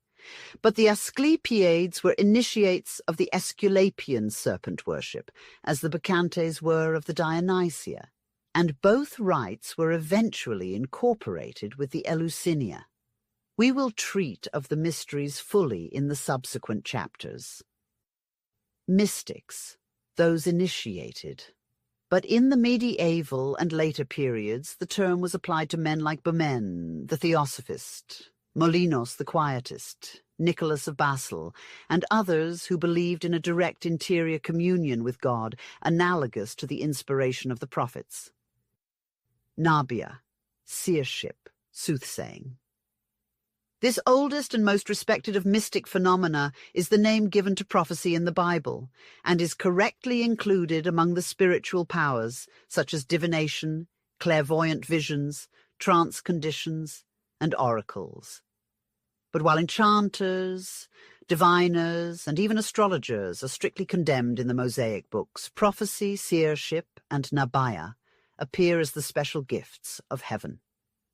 In early ages, they were all termed epoptai, the Greek word for seers, clairvoyants, after which they were designated as Nebim, the plural of Nebo, the Babylonian god of wisdom. The Kabbalist distinguishes between the seer and the magician. One is passive, the other active. Nebira is one who looks into futurity and a clairvoyant. Nebi Poel, he who possesses magic powers. We notice that Elijah and Apollonius resorted to the same means to isolate themselves from the disturbing influences of the outer world, viz., wrapping their heads entirely in a woolen mantle. From its being an electric non-conductor, we must suppose. Occultist, one who studies the various branches of occult science. The term is used by the French Kabbalists. See Eliphas Levi's works. Occultism embraces the whole range of psychological, physiological, cosmical, physical, and spiritual phenomena. From the word occult, hidden or secret, applying therefore to the study of the Kabbalah, astrology, alchemy, and all arcane sciences. Pagan gods. This term gods is erroneously understood by most of the reading public to mean idols. The idea attached to them is not that of something objective or anthropomorphical. With the exception of occasions when gods mean either divine planetary entities, angels, or disembodied spirits of pure men, the term simply conveys to the mind of the mystic, whether Hindu, Hotar, Mazdeen mage, Egyptian hierophant, or disciple of the Greek philosophers, the idea of a visible or cognized manifestation of an invisible potency of nature. And such occult potencies are invoked under the appellation of various gods, who, for the time being, are personating these powers. Thus, every one of the numberless deities of the Hindu, Greek, and Egyptian pantheons are simply powers of the unseen universe. When the officiating Brahman invokes Aditya, who in her cosmic character is the goddess sun, he simply commands that potency, personified in some god, which, as he asserts, resides in the mantra as the sacred Vash. These god powers are allegorically regarded as the divine hotars of the Supreme One, while the priest, Brahman, is the human hotar who officiates on earth, and representing that particular power becomes ambassador-like, invested with the very potency which he personates. Pitris. It is generally believed that the Hindu term Pitris means the spirits of our direct ancestors, of disembodied people. Hence the argument of some spiritualists that fakirs and other Eastern wonder workers are mediums, that they themselves confess to being unable to produce anything without the help of the Pitris, of whom they are the obedient instruments. This is in more than one sense erroneous.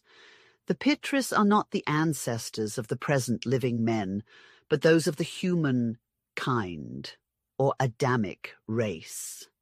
The spirits of human races, which, on the great scale of descending evolution, preceded our races of men, and were physically as well as spiritually far superior to our modern pygmies. In Manava Dharma Sastra, they are called the lunar ancestors. Pythia, or Pythoness. Webster dismisses the word very briefly by saying that it was the name of one who delivered the oracles at the Temple of Delphi, and any female supposed to have the spirit of divination in her, a witch, which is neither complimentary, exact, nor just. A Pythia, upon the authority of Plutarch, Iamblichus, Lamprias, and others, was a nervous sensitive. She was chosen from among the poorest class, young and pure, attached to the temple within whose precincts she had a room, secluded from every other, and to which no one but the priest or seer had admittance. She had no communications with the outside world, and her life was more strict and ascetic than that of a Catholic nun. Sitting on a tripod of brass placed over a fissure in the ground, through which arose intoxicating vapours, these subterranean exhalations penetrating her whole system produced the prophetic mania. In this abnormal state she delivered oracles. She was sometimes called ventriloquivats, the ventriloquist prophetess. The ancients placed the astral soul of man, psyche, or his self-consciousness in the pit of the stomach. The Brahmins shared this belief with Plato and other philosophers. Thus we find in the 4th verse of the 2nd Nabha Nedishtha hymn, it is said, Hear, O sons of the gods, spirits, one who speaks through his navel, Nabha, for he hails you in your dwellings. Many of the Sanskrit scholars agree that this belief is one of the most ancient among the Hindus. The modern fakirs, as well as the ancient gymnosophists, unite themselves with their Atman and the deity, by remaining motionless in contemplation and concentrating their whole thought on their navel. As in modern somnambulic phenomena, the navel was regarded as the circle of the sun, the seat of internal divine light. Is the fact of a number of modern somnambulists being enabled to read letters, hear, smell, and see through that part of their body to be regarded again as a simple coincidence? Or shall we admit at last that the old sages knew something more of physiological and psychological mysteries than our modern academicians? In modern Persia, when a magician, often simply a mesmerizer, is consulted upon occasions of theft and other puzzling occurrences, he makes his manipulations over the pit of his stomach, and so brings himself into a state of clairvoyance. Among the modern Parsis, remarks a translator of the Rig Vedas, there exists a belief up to the present day that their adepts have a flame in their navel, which enlightens to them all darkness and discloses the spiritual world as well as all things unseen or at a distance. They call it the lamp of the Deshtur, or high priest, the light of the Dikshita, the initiate, and otherwise designated by many other names. Samothraces, a designation of the fane gods worshipped at Samothracia in the mysteries. They are considered as identical with the Kaberi, Dioscuri, and Corybantes. Their names were mystical, denoting Pluto, Ceres or Proserpina, Bacchus and Aesculapius or Hermes. Shamans or Samanians, an order of Buddhists among the Tatars, especially those of Siberia. They are possibly akin to the philosophers anciently known as Brahmans, mistaken sometimes for Brahmans. They are all magicians, or rather sensitives or mediums artificially developed. At present, those who act as priests among the Tatars are generally very ignorant and far below the fakirs in knowledge and education. Both men and women may be shamans. Soma. This Hindu sacred beverage answers to the Greek ambrosia or nectar drunk by the gods of Olympus. A cup of kykeon was also quaffed by the Mista at the Eleusinian initiation. He who drinks it easily reaches Bradna, or place of splendor, heaven. The Soma drink known to Europeans is not the genuine beverage, but its substitute, for the initiated priests alone can taste of the real Soma, and even kings and rajas, when sacrificing, receive the substitute. Haug shows by his own confession in his Aitareya Brahmanan that it was not the Soma that he tasted and found nasty, but the juice from the roots of the Nyagrada, a plant or bush which grows on the hills of Pune. We were positively informed that the majority of the sacrificial priests of the Deccan have lost the secret of the true Soma. It can be found neither in the ritual books nor through oral information. The true followers of the primitive Vedic religion are very few. These are the alleged descendants from the Rishis, the real Agnihotris, the initiates of the great mysteries. The Soma drink is also commemorated in the Hindu pantheon, for it is called the King Soma. He who drinks of it is made to participate in the heavenly king, because he becomes filled with it, as the Christian apostles and their converts became filled with the Holy Ghost and purified of their sins. The Soma makes a new man of the initiate. He's reborn and transformed, and his spiritual nature overcomes the physical. It gives the divine power of inspiration and develops the clairvoyant faculty to the utmost. According to the exoteric explanation, the Soma is a plant, but at the same time it is an angel. It forcibly connects the inner highest spirit of man, which spirit is an angel like the mystical Soma, with his irrational soul or astral body, and thus united by the power of the magic drink, they soar together above physical nature and participate during life in the beatitude and ineffable glories of heaven.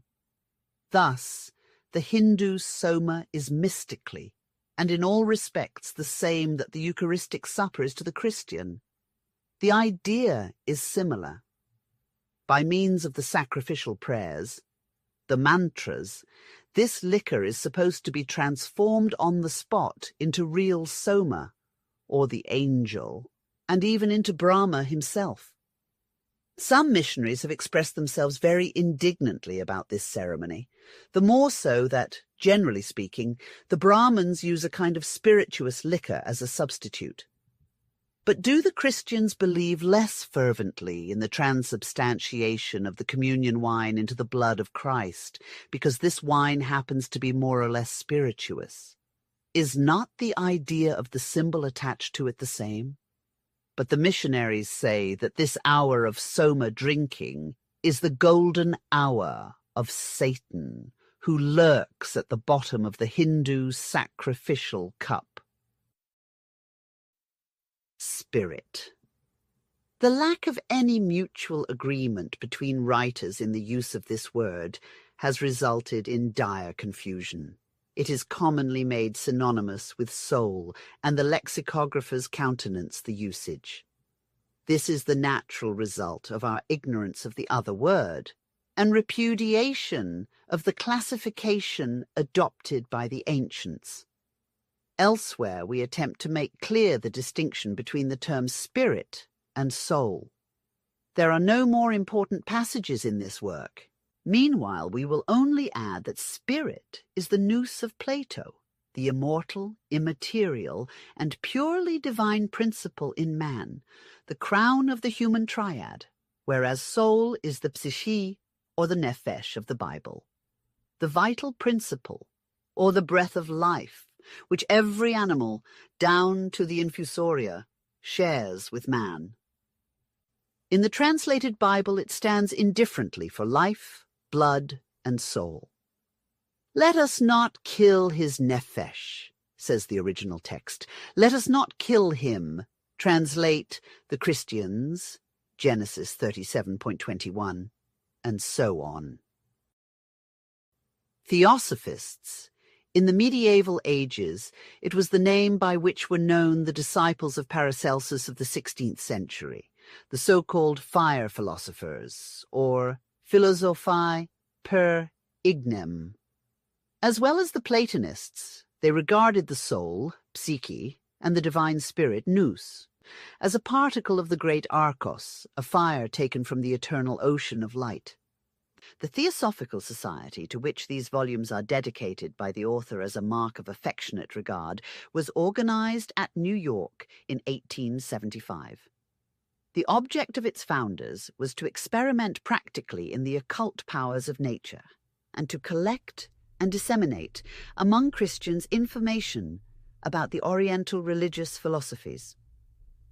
Later, it has determined to spread among the poor benighted heathen such evidences as to the practical results of Christianity, as will at least give both sides of the story to the communities among which missionaries are at work. With this view, it has established relations with associations and individuals throughout the East, to whom it furnishes authenticated reports of the ecclesiastical crimes and misdemeanors, schisms and heresies, controversies and litigations, doctrinal differences and biblical criticisms and revisions with which the press of Christian Europe and America constantly teems. Christendom has been long and minutely informed of the degradation and brutishness into which Buddhism, Brahmanism, and Confucianism have plunged their deluded votaries, and many millions have been lavished upon foreign missions under such false representations. The Theosophical Society, seeing daily exemplifications of this very state of things as the sequence of Christian teaching and example, the latter especially, thought it simple justice to make the facts known in Palestine, India, Ceylon, Kashmir, Tartary, Tibet, China, and Japan, in all which countries it has influential correspondence. It may also, in time, have much to say about the conduct of the missionaries to those who contribute to their support. Theurgist, from theos, God, and ergon, work. The first school of practical theurgy in the Christian period was founded by Iamblichus among the Alexandrian Platonists, but the priests attached to the temples of Egypt, Assyria, and Babylonia, and who took an active part in the evocations of the gods during the sacred mysteries, were known by this name from the earliest archaic period. The purpose of it was to make spirits visible to the eyes of mortals. A theurgist was one expert in the esoteric learning of the sanctuaries of all the great countries. The Neoplatonists of the school of Iamblichus were called the urgists, for they performed the so-called ceremonial magic and evoked the spirits of the departed heroes, gods, and daimonia, divine spiritual entities. In the rare cases when the presence of a tangible and visible spirit was required, the theurgist had to furnish the weird apparition with a portion of his own flesh and blood. He had to perform the theopeia, or the creation of gods, by a mysterious process well known to the modern fakirs and initiated Brahmins of India. This is what is said in the Book of Evocations of the Pagodas. It shows the perfect identity of rites and ceremonial between the oldest Brahmanic theurgy and that of the Alexandrian Platonists. The Brahman Grihastha, the evocator, must be in a state of complete purity before he ventures to call forth the Pitris. After having prepared a lamp, some sandal, incense, etc., and having traced the magic circles taught to him by the superior guru in order to keep away bad spirits, he ceases to breathe and calls the fire to his help to disperse his body. He pronounces a certain number of times the sacred word and his soul escapes from his body, and his body disappears, and the soul of the evoked spirit descends into the double body and animates it.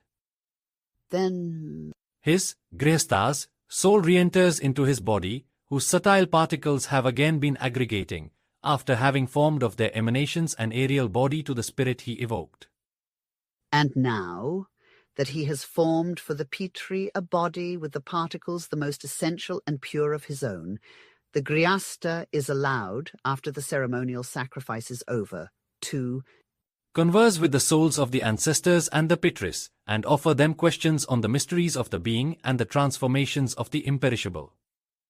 Then, after having blown out his lamp, he must light it again, and set at liberty the bad spirits shut out from the place by the magical circles, and leave the sanctuary of the Pitris. The school of Iamblichus was distinct from that of Plotinus and Porphyry, who were strongly against ceremonial magic and practical theurgy as dangerous, though these two eminent men firmly believed in both. The theurgic or benevolent magic, the goetic or dark and evil necromancy, were alike in preeminent repute during the 1st century of the Christian era.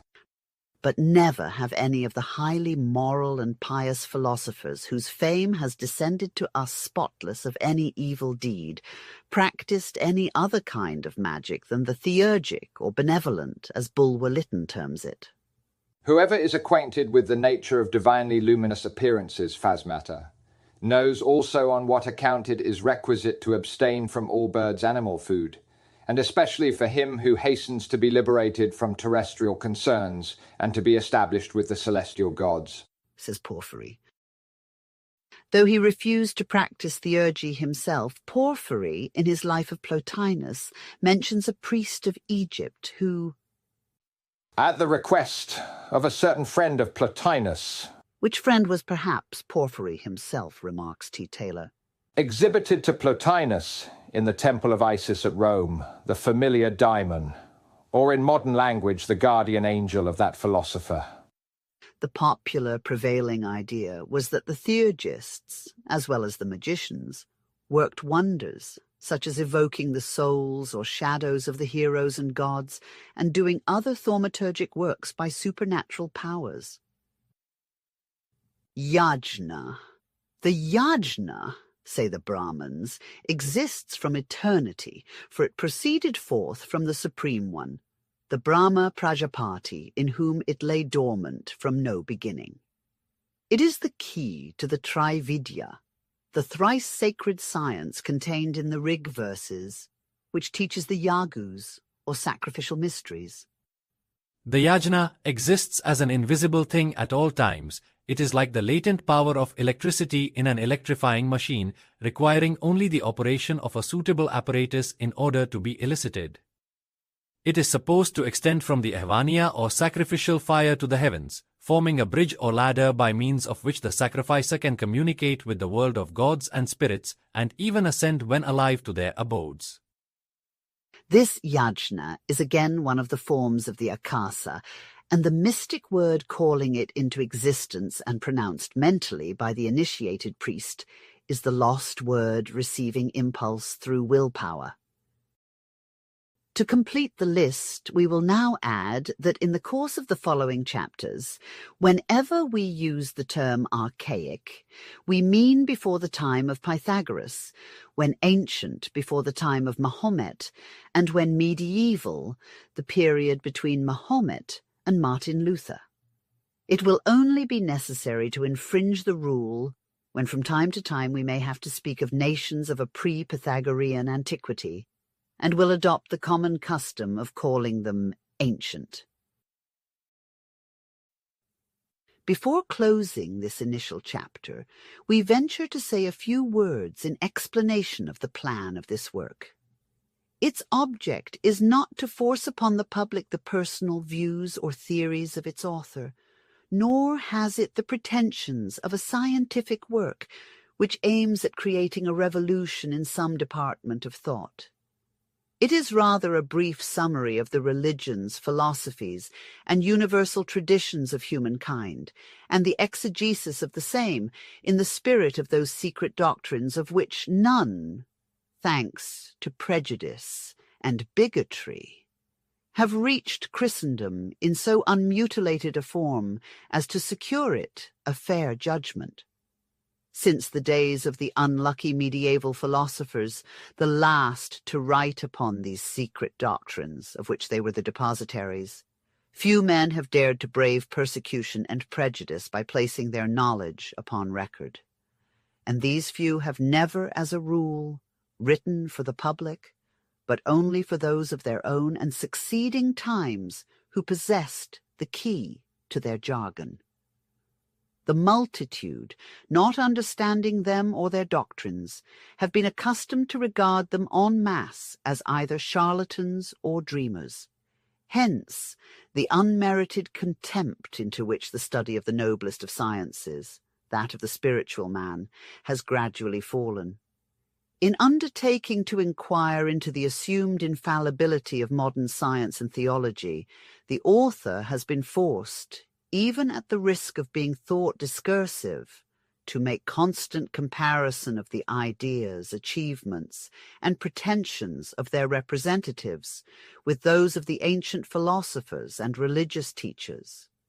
Things the most widely separated as to time have thus been brought into immediate juxtaposition, for only thus could the priority and parentage of discoveries and dogmas be determined.